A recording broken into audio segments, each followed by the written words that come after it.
Imagine that your friend is really upset. Let's say his dog has just died and he's in a pit of despair. You see that your friend is upset and you want to help him. So you jump into the pit with him and you try to console him by telling him how you totally understand how he feels. You've lost a dog too and know just how awful it can be. You're sympathising with your friend. Although at this stage you're now remembering your own feelings and how upset you were. So in fact it's become more about you and how you felt in the same situation and less about what is going on for your friend. It doesn't help him move forward. Now imagine a different approach. Your friend is still in his pit of despair and is still really upset. The difference this time is that you're not going to jump into the pit with him. You're going to stay on the edge of the pit, where you can remain objective and observe what's going on for him.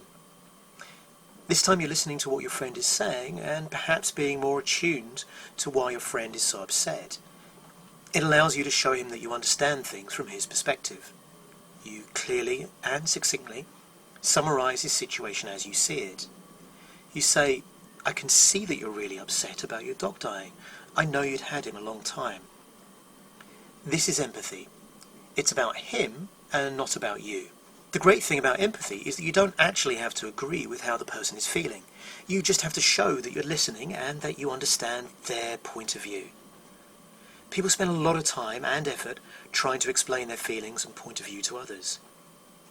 They feel happier and more comfortable knowing that others appreciate their feelings. Good communicators show they're on the same wavelength by empathising. Let's take another example. A customer is complaining about your slow delivery of a product. You say, "I'm really sorry, I'll have it ready for you in 5 minutes." And they say, "Well, that's not good enough. You should have delivered it an hour ago." Really? 5 minutes isn't good enough? Why can't the customer see that this is a really good solution? Well, they're too emotional. And when we're very emotional, we find it difficult to think rationally.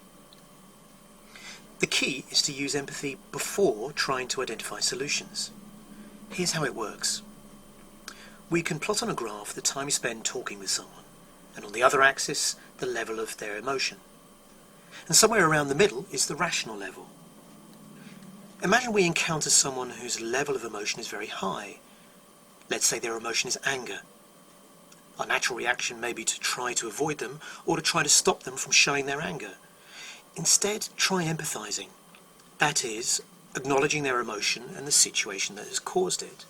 When you empathise, it may initially increase the other person's emotions. If you say, "You look angry," they may reply, "Too right, I'm angry. I've just heard that Sarah criticised my work to everyone at the management meeting." Effectively, you've popped their cork and are allowing the fizz to escape. Just like opening a champagne bottle. The champagne is the rational thought you want to get at, but you have to let all the fizz out first. The key is to listen and let them tell you about the situation that has caused them to become emotional.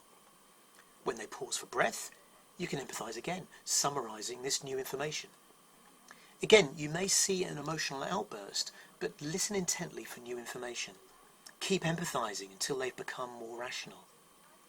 Make sure you pause after empathising to stop yourself from saying "but." The process is the same for positive emotions too.